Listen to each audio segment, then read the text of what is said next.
I don't want to name any names. But let's just say a former partner. And as I talked to people this weekend, I found out this was a common theme. A former partner would kind of start trouble with people and then come to me and say that people were being mean to her. And as I talk to people that I've kind of reconnected with and rekindled my relationships with, this is becoming a common story. And old me would have come on this show and just start ranting and raving and trashing the shit out of it. And you know what? I'll say this. I made up with all these people in the real world, not the internet world, and I was away from internet world for forever, and it felt so good, and it was so nice. And it also made me realize how sad and small these people in internet world are. You know? I thought you were about to say how sad and small I've become. No, absolutely not. Absolutely not. You're a giant, baby. So... And I'm just kind of thinking how sad that whole thing is. And then I'm thinking, I was kind of sad for like jumping into it both feet and like, rah, rah.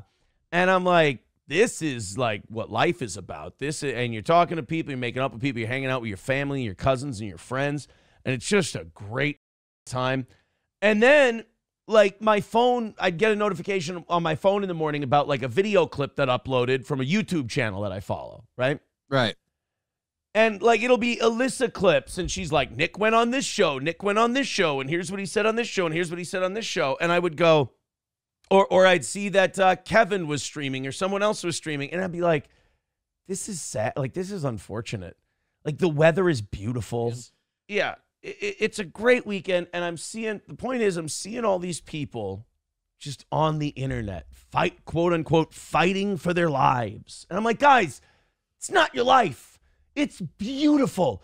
Go enjoy yourself. Go have a great time. See people, excuse me, see people in the flesh. Go have fun. And I did. And it was amazing. And I didn't feel anger. I didn't feel upset at any of these people who were doing this. I just felt bad for them. You know, I'm just like, because I've been there before. You're letting this shit run you. Like, you think you're like, oh yeah, I'm streaming a lot, oh yeah, it's fun. No, it's not. It's controlling you. Like, there are very clearly, it's not even a matter of opinion. There are very clearly better and more amazing things to do. And you're purposely shutting yourself out from that world so you can sit down in a basement and do this. Like, I love doing this on the schedule we do it. I do. Yeah. I wish I had one or two less evening shows a week, especially in the summer. But I love doing this when I do it. But like, becoming obsessed with streaming is not a zero-sum game. You have to literally shut out the world around you. You know, there's a Bo Burnham song called That Funny Feeling. And there's a very poignant line in that song where he goes, he's talking about the internet versus real life. And he says, the whole world at your fingertips, the ocean at your door. And I think that's a great line because the message in that line is, hey, yeah, great. You have all this shit like right the click of a button, but you know, you could go outside and see something beautiful.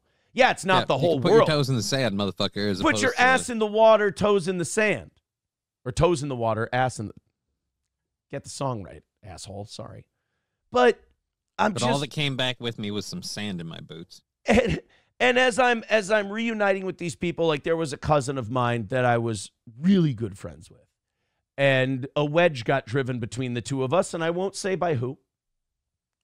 And we were on the boat, we were having a couple beers, and they just said to me, like, they just go, I know we had a bunch of terrible shit happen between us, and I just want to let you know I'm really happy that you're here.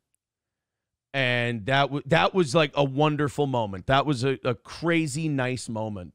And I stayed there for 3 nights. The kids were there for 2 of them, which was a really cool moment. So not sure if it's mine. That could be awkward. Right, yeah. But yeah, so then, like, you know, I get these notifications, and I'm having all this good time with family and friends, and I know I've been kind of talking to people about the quote-unquote journey that I've been on. But I am happy to report that starting with Tuesday, after Tuesday, I have not thought of my old situation. I have not been sad about my old situation. In fact, on Tuesday, I was having a conversation with someone, and this was amazing. And the way they were talking to me, that it was they shared with me a situation in their life that they thought was fucked up. And I looked at them and I said, I call you and I raise you. And I told them my story, and they're making fun of it, and we're laughing and we're smiling and we're having a good time. And I'm like, this is the first time I've told someone about this story for the first time, and I've laughed and I've had a good time, and I was able to joke about it as though it were in the past, you know, as if it was feeling the moment of all these things literally being behind me. And it's gone from happening to you to happened to you. Yes. And that was an amazing moment. And when something goes from happening to you to happened to you, it can't hurt you anymore. Nothing anyone can say can hurt you anymore. It's just, this is life now. This is moving forward. This is great. So, guys, I had an incredible weekend, and I do want to say this. I do want to make an admission. Hammering away like on the Nick stuff for a while. I think everyone knows what that was, but I just want to say it. I just want to open up and admit it. As much as it was true, it was my life and everything else. The digs and hanging onto it so long, that's definitely the anger part of grieving. That was definitely me feeling like I'd been wronged, and I really want to get that blade in there, and I want to twist it, and I realized this weekend as I hadn't thought about this stuff, and I felt better about it. I said, okay, it was like that scene from American History X where the professor goes, has anything you've done made things better? And I'm just like talking about this and ranting and raving, and this guy sucks, and that guy sucks, and this person sucks, and here's a piece of shit. Didn't make me any happier.